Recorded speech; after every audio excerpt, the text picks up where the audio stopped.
Hey guys, JT here. Let me see if I can get this light going on. There we go, it's a little bit better. JT here with a quick video of what I'm actually going to do to a truck. This is an actual Losi four-wheel drive nitro powered SCT truck. I think this came out before the SCTE or right around the time those two came out. But anyway, I had picked this up and purchased this in the thoughts of getting this to run. It does come with kind of an easy start system, as you kind of see right here. But the problem is when I bought this kit, we got it started and just to get it idle running, and then we shut it off, and then was going to try to go ahead and get it running again and do some running videos, but then it wouldn't start. Nothing would turn down here. We thought the motor had froze up, but it wasn't really driven because this was kind of rebuilt. So long story short, see, it's oil everywhere. That's why I don't deal with nitro. Just barely touched it. But anyway, long story short, the gears inside this, one of them or two of them or all of them are stripped so that this doesn't turn anymore. So the only way I could get this running was to either look at buying a the ripcord for it, which I saw one on Horizon. We're checking on to see if that would work for, because we're not sure if that'll fit in there, or do what I want to do, and I'm smiling about it, is convert this to an electric car, which is what I'm going to do. I've been researching and looking at what people do to get this converted, and it's very little parts at all. I mean, as far as the conversion is going to be about 60-70 bucks in parts. And what I'll do is as I start working on this, and when I get it done, I'll list the parts that I've done for this, because I went ahead and ordered some, and hopefully those will come in the next 3 to 4 days, and go ahead and get those put on and swap this out. But basically it's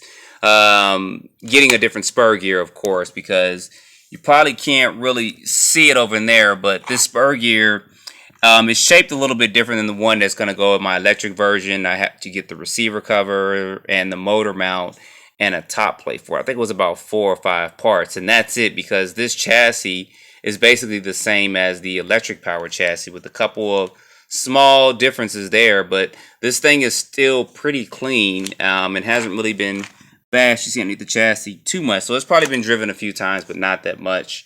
So I'm looking forward to doing this conversion. And what I'm thinking of is I may make this into a monster truck instead of a stadium truck, or I may get an E-Max body, or maybe a Proline E-Max body, and put that over here to give it kind of a truck look. So that's kind of what I'm thinking I'm going to do with this. I'm not 100% sure because I like short course trucks somewhat. I'm not a big short course truck fan. So anyway, I'm going to work on converting this. I think this will be a pretty cool project, and you guys know I've had some Losis before. The SCBE, of course, and then also the I can't even think of the name of it, the monster truck one, or the Truggy monster truck one.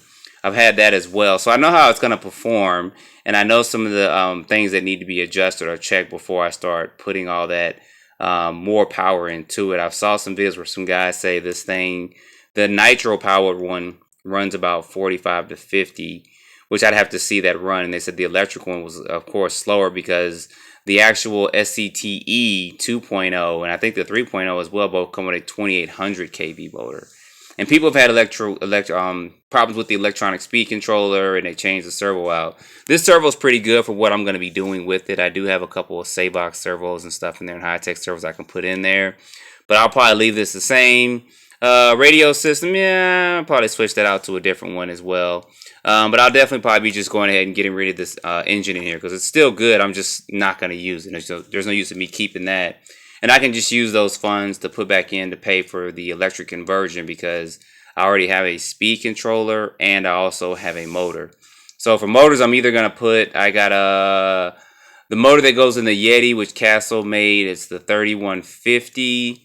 I got RC Gear Shop 3900. Then I also got a HPI 4000. So I'm thinking I may go with that HPI 4000 and put about a 12 tooth, 13 tooth pinion gear in here. And see how it runs on 2 and 3S. I heard it runs real well with that high kV motor with, of course, a small pinion gear in it. So, but anyway, I just wanted to let you guys know about this. Of course, this is the battery for the receiver. And get your thoughts and opinions on this, and if you guys have done it before, I've seen them, but I'm pretty excited about trying to do something like this. This will be my first time doing a conversion for this. I may try to film it, but I think it'll take a long time to film, and then kind of speed it up and go through all that. So this is the before, and probably next time you see this will be the after. So I'll try to combine both videos together or something later on. But I just want to let you guys know kind of what's in the lab right now, and we'll see how this thing's going. As always, don't forget to like or dislike, subscribe if you have not, and also join me on Facebook as well. You can search JTRC, that's JAYTEE space RC. You'll see particular things like that, projects like this that I'm doing. You'll get actually updates a lot of times before YouTube that I'll put on Facebook, and sometimes you'll see things on Facebook that I won't put on YouTube. So, but anyway, guys, thanks for watching, and put your comments below.